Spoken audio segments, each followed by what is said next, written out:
नमस्कार, मैं स्वप्निल और आप मुद्दा देख रहे हैं। कल बॉम्बे हाई कोर्ट से एक फैसला आया।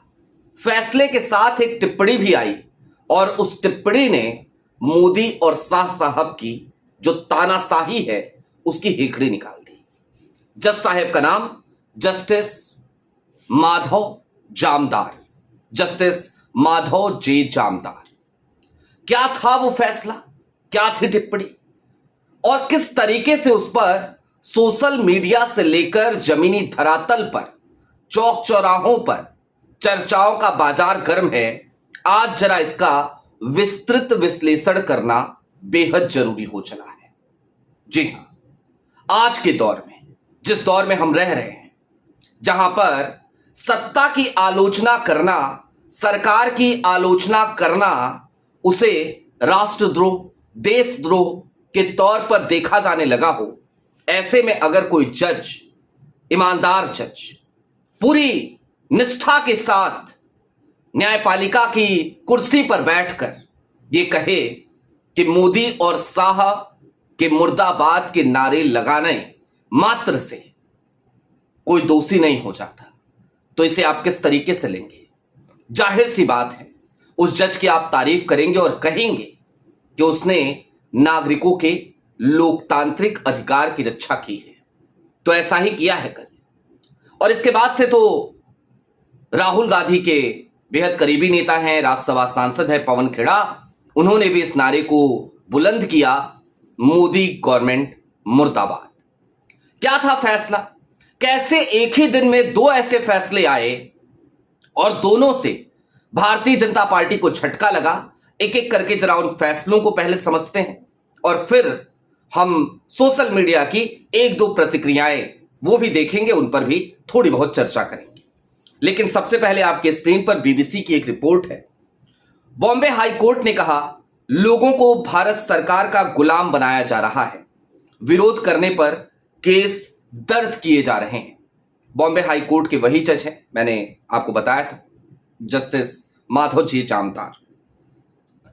दरअसल सीधे तौर पे उन्होंने कहा कि सरकार के फैसलों का विरोध करना या उसके खिलाफ नारे लगाना किसी नागरिक को किसी क्षेत्र से निकालने का वैध आधार नहीं हो सकता। और किस मामले पर कहा, तो जरा आप ये भी जान लीजिए। ये टिप्पणी उन्होंने की सईद अहमद अब्दुल वाहिद चौधरी के खिलाफ जारी जिला बदर के आदेश पर। मुंबई पुलिस ने एक आदेश जारी किया था। एक पार्टी है SDPI, socialist democratic party of India, उसके महासचिव हैं सईद अहमद अब्दुल वाहिद चौधरी। और सईद चौधरी को दरअसल उन्होंने एक प्रोटेस्ट किया, उसमें उन्होंने नारे लगाए। वो नारा था मोदी मुर्दाबाद, अमित शाह मुर्दाबाद। और इस नारे के आधार पर मुंबई पुलिस ने यह कहा कि आप अब मुंबई के आसपास दिख मत जाइएगा, मुंबई से आप बाहर रहिए। बकायदा एक एक्सटर्नमेंट ऑर्डर वहां की पुलिस ने जारी कर दिया और कहा कि आपको मुंबई में रहने का कोई अधिकार नहीं है। जाहिर सी बात है, फिर इसे चैलेंज किया सईद अहमद साहब ने और उन्होंने किया बॉम्बे हाई कोर्ट में।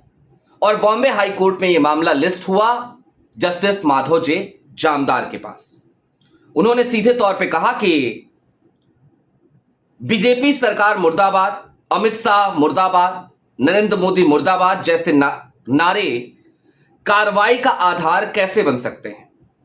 और सिर्फ इतने पे वो नहीं रुके, उसके बाद वो पेपर लीक तक आए। उन्होंने कहा देश भर में हाल में परीक्षा पेपर लीक के खिलाफ हो रहे प्रदर्शनों का भी उन्होंने जिक्र किया। उन्होंने कहा कि पुलिस अधिकारी जनता के प्रति अकाउंटेबल है, जनता के प्रति जवाबदेह हैं, किसी मंत्री के अधीन काम करने वाले राजनीतिक कार्यकर्ता नहीं है। उन्होंने कहा कि सरकार के फैसलों के खिलाफ विरोध और आंदोलन करने का अधिकार देश के हर नागरिक को प्राप्त है। सिर्फ विरोध प्रदर्शन करने या नारे लगाने के आधार पर पुलिस किसी व्यक्ति को उसके अपने शहर से बाहर करने का आदेश नहीं दे सकती। यह उसके अधिकार क्षेत्र में ही नहीं है। उसके बाद वो थोड़े से नाराज भी हुए और अब हूबहू जो उन्होंने कहा था वो जरा आप सुन लीजिए। उन्होंने कहा कि जस्टिस साहब ने कहा कि ये क्या हो रहा है, सभी नागरिकों को भारत सरकार का गुलाम बनाया जा रहा है, वे विरोध प्रदर्शन नहीं कर सकते, आंदोलन नहीं कर सकते, क्या है ये सब। अब इतने पेपर लीक हो चुके हैं, अगर लोग विरोध करें तो आप उनके खिलाफ केस दर्ज कर देंगे। क्यों करेंगे? विरोध करना नागरिकों का अधिकार है। याचिकाकर्ता ने यानी कि सईद अहमद ने सिर्फ बीजेपी सरकार मुर्दाबाद और अमित शाह मुर्दाबाद जैसे नारे लगाए थे। नागरिक ऐसे नारे क्यों नहीं लगा सकते? सिर्फ ऐसे नारे लगाने पर एक्सटर्नमेंट ऑर्डर कैसे जारी किया जा सकता है? भारत सरकार के कुछ फैसलों का विरोध करने मात्र के आधार पर चौधरी को निर्वासित करने की कार्रवाई याचिकाकर्ता के अभिव्यक्ति की स्वतंत्रता के मौलिक अधिकार और गरिमा के साथ साथ जीने के अधिकार, राइट टू लीव लाइफ, उस अधिकार उसका भी उल्लंघन करती है। अब दोस्तों, जस्टिस माधव जे जामदार साहब ने जब ये टिप्पणी करी तो उसके बाद से जाहिर सी बात है सोशल मीडिया पर भी खूब चर्चाएं हुई। आपकी स्क्रीन पर एक ट्वीट है पवन खेरा जी का। इसके बाद एक और फैसला मैं आपको अभी बताता हूं, वहां पर भी भारतीय जनता पार्टी के नए नवेले स्टार सांसद को बड़ा झटका लगा है। लेकिन पवन खेरा जी का एक ट्वीट है आपकी स्क्रीन पर, उन्होंने बकायदा लाइव लाके उसी ट्वीट को जिसमें इस फैसले का जिक्र था कोट करते हुए लिखा, मोदी गवर्नमेंट मुर्दाबाद। एक और कांग्रेस की समर्पित कार्यकर्ता हैं, उनका भी ट्वीट आपकी स्क्रीन पर है, रश्मि। वो लिखती हैं, बॉम्बे हाई कोर्ट में जज साहब ने सच्चाई बोल दी। जस्टिस माधव जामदार साहब ने उसके बाद जो कुछ कहा वो उन्होंने लिखा कि सभी नागरिकों को भारतीय सरकार का गुलाम बनाया जा रहा है, प्रोटेस्ट नहीं कर सकते, एजिटेशन नहीं कर सकते, ये क्या है? ये सारे पॉइंट्स मैंने आपको बता दिए। अच्छा, ये तो हो गई बॉम्बे हाई कोर्ट की बात।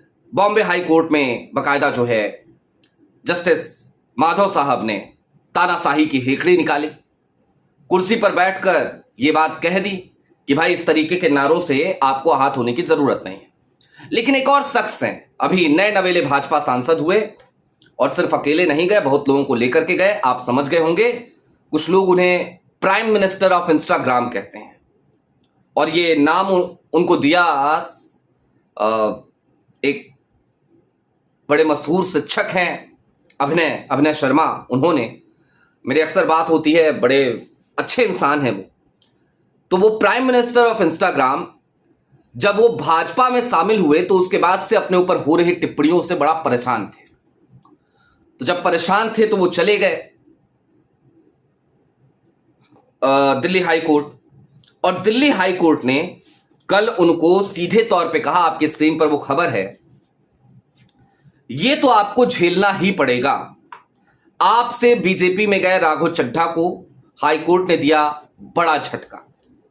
क्या कहा उन्होंने और कौन थे ये जज? तो जज साहब का नाम है जस्टिस सुब्रमण्यम, और उन्होंने जस्टिस सुब्रमण्यम साहब ने कल राघव चड्ढा को कहा कि आप इतनी सी बातों पे परेशान हो जाएंगे, नेता इतनी सी बात पे परेशान हो जाएंगे। अरे भाई, आप कोई फैसला लेते हैं, आप दल बदल करते हैं, तो आपको आलोचनाओं के लिए तैयार रहना पड़ेगा, आपकी आलोचनाएं होंगी। उन्होंने तकरीबन 55 से ज्यादा जो सोशल मीडिया कंटेंट है, डॉक्यूमेंट्स हैं, उनको हटाने की रिक्वेस्ट करी थी। लेकिन सुब्रमण्यम साहब ने कहा कि इसमें से सिर्फ 5 ऐसे हैं जो आपकी मानहानि करते हैं, हम उन 5 को हटा रहे हैं। जाहिर सी बात है, कुछ चीजें थी जो बहुत ज्यादा अश्लील थी, तो उन 5 को उन्होंने कहा कि हम सिर्फ आपको ये रिलीफ दे सकते हैं कि हम ये 5 हटा रहे हैं, लेकिन बाकी जो 50 हैं, और इन 50 में ऐसे ऐसे भी कंटेंट है कि पूछे मत, जिसमें कहीं राघव चड्ढा साड़ी पहने हुए हैं, कहीं कुछ कर रहे हैं। तो उन्होंने कहा कि नहीं, ये सब जो है आलोचना के अधिकार के अंतर्गत आता है, ये कार्टून है, ये व्यंग है, ये मजाक है, और आपने जो किया उसके फलस्वरूप लोगों ने आपकी आलोचना करी, तो हम ये सारी चीजें तो नहीं हटा सकते, जितना कर सकते हैं उतना आपके लिए कर रहे हैं। ये 5 मानहानि के दायरे में आते हैं, इन 5 को हम हटा रहे हैं। दोस्तों, कई बार जब न्यायपालिका को मैं देखता हूं, अदालतों को आज की तारीख में मैं देखता हूं, तो निराशा होती है कई फैसलों से। सुप्रीम कोर्ट अक्सर निराश करता है, लेकिन उसके बावजूद जिस तरीके से, खास तौर पर मैं बॉम्बे हाई कोर्ट के जस्टिस जे माधव साहब की जो टिप्पणी आई और जो फैसला आया उसका जिक्र करना चाहूंगा। निश्चित तौर पर इस तरीके के जब भी फैसले आते हैं ना, तो ये फैसले बताते हैं कि नहीं यार, न्यायपालिका अभी भी कहीं तो बची है, कहीं से तो उम्मीद है, कुछ लोग तो हैं। लेकिन फिर उनकी चिंता भी होती है, और चिंता इसलिए होती है क्योंकि देखिए ये टिप्पणियां या इस तरीके के फैसले कितने दिनों में आते हैं। और टिप्पणियों का क्या, मैं फैसलों की बात करूंगा। टिप्पणियां तो सुप्रीम कोर्ट भी कई बार कर देता है, लेकिन जब फैसला लिखा जाता है, जब फैसला आता है, तो पता नहीं क्या से क्या हो जाता है। लेकिन जब इस तरीके के फैसले आते हैं, थोड़ी सी उम्मीद जगती है। लेकिन ये फैसले आने में बहुत समय लगता है। महीने में अगर एक फैसला हमें ऐसा सुनने को मिलता है, तो हमारी उम्मीदें बहुत बढ़ जाती हैं। अच्छी बात है कि महीने में एक आध फैसले आ जाते हैं, और मैं सिलेक्टिव होकर ये बात नहीं कह रहा। कई लोग कहते हैं कि अच्छा, उस तरीके का फैसला आ गया, कांग्रेस के खिलाफ कोई फैसला आ गया, तो आप कहते हो कि न्यायपालिका। अरे नहीं भाई, इसे कांग्रेस भाजपा सपा के नजरिए से मत देखिए, लोकतांत्रिक अधिकारों के नजरिए से देखिए। जरा सोचिए कि आलोचना करने का अधिकार ही अगर आपसे छीन लिया जाए तो आप क्या कीजिएगा।